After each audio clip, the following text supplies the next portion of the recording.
നമസ്കാരം.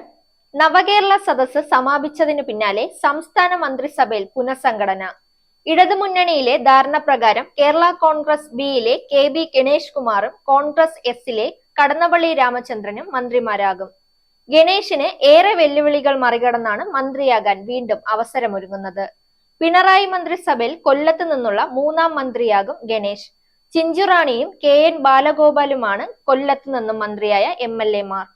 22 വർഷം മുമ്പ് അച്ഛന്റെ പകരക്കാരനായി ആദ്യമായി മന്ത്രി കസേരയിലെത്തിയ ഗണേഷ് ആ തവണ 22 മാസത്തിന് ശേഷം കുറ്റവിമുക്തനായ അച്ഛന് വേണ്ടി സ്ഥാനമൊഴിഞ്ഞു. സിനിമയിൽ സജീവമായി നിന്ന 2001 കേരള കോൺഗ്രസ് ബി സ്ഥാനാർത്ഥിയായി ഗണേഷ് പത്തനാപുരത്ത് രാഷ്ട്രീയത്തിന്റെ മേക്കപ്പിട്ടത് പിന്നീട് തിരിഞ്ഞു നോക്കേണ്ടി വന്നിട്ടില്ല. 5 തവണ പത്തനാപുരത്തെ പ്രതിനിധീകരിച്ചപ്പോൾ മൂന്നാം തവണയാണ് മന്ത്രിക്കുപ്പായം.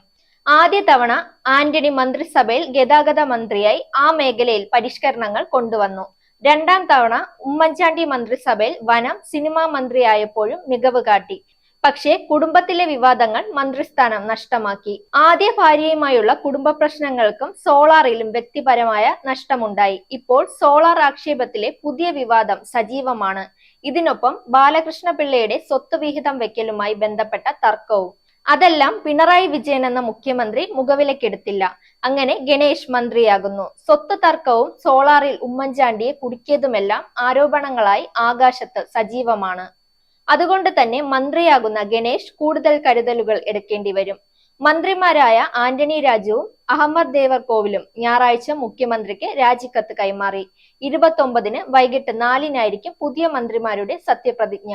ഞായറാഴ്ച മുഖ്യമന്ത്രി പിണറായി വിജയന്റെ അധ്യക്ഷതയിൽ ചേർന്ന ഇടതുമുന്നണി യോഗത്തിലാണ് മന്ത്രിമാരെ നിശ്ചയിച്ച തീരുമാനം.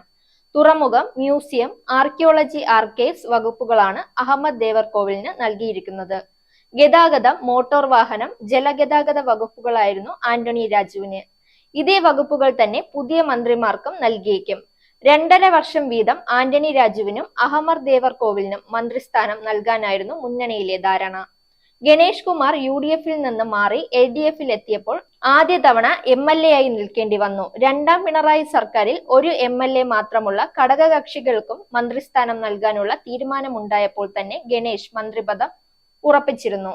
രാമചന്ദ്രൻ കടന്നപ്പള്ളി 1980 ഇരിക്കൂറിൽ നിന്ന് MLA ആയെങ്കിലും ആദ്യമായി മന്ത്രിയായത് 29 വർഷങ്ങൾക്ക് ശേഷമാണ്. അതും VS അച്യുതാനന്ദൻ സർക്കാരിന്റെ 3ാം വർഷത്തിൽ. G സുധാകരൻ കൈവശം വെച്ചിരുന്ന ദേവസ്വം വകുപ്പിൽ വിവാദങ്ങൾ നിറഞ്ഞതോടെയാണ് 2009 ആ വകുപ്പ് നൽകി കടന്നപ്പള്ളിയെ മന്ത്രിസഭയിൽ എടുക്കാൻ LDF തീരുമാനിച്ചത്. 2016 കാത്തിരിപ്പ് കൂടാതെ മന്ത്രിസ്ഥാനം തുടക്കം മുതൽ സ്വന്തമാക്കി. 3ാം തവണ മന്ത്രിയാകുന്നത് 2.5 വർഷം ഇടവേളയ്ക്ക് ശേഷം. കോൺഗ്രസുകാരനായിരുന്നു കടന്നപ്പള്ളി. AK ആന്റണിയോടൊപ്പം ഇടതുപക്ഷത്ത് എത്തിയ കടന്നപ്പള്ളി ആന്റണി പിന്നീട് മുന്നണി മാറിയപ്പോഴും ഇടതു താവളം വിട്ടില്ല. LDF-മായി തുടക്കം മുതലുള്ള ചങ്ങാത്തമാണ് അദ്ദേഹത്തിന്റെ കരുത്ത്. അദ്ദേഹത്തോടൊപ്പം അന്ന് കോൺഗ്രസിൽ നിന്ന് ഇടതുപാളയത്തെത്തിയ AK ശശീന്ദ്രനും മന്ത്രിസഭയിൽ ഉണ്ടായിരുന്നതാണ് മറ്റൊരു കൗതുകം. കോൺഗ്രസ് എസിൽ നിന്നും ശശീന്ദ്രനും കൂട്ടരും NCP-യിലേക്ക് മാറി. Zag news, Thiruvananthapuram. നേരിന്റെ വാർത്തകൾ നിങ്ങളുടെ വിരൽത്തുമ്പിൽ എത്താനായി സാഗ് ന്യൂസ് ചാനൽ സബ്സ്ക്രൈബ് ചെയ്തും ഷെയർ ചെയ്തും ഒരു ശരിയായ മാധ്യമ നിലപാടിന് നിൽക്കാൻ ഞങ്ങൾ നിങ്ങളെ ക്ഷണിക്കുന്നു.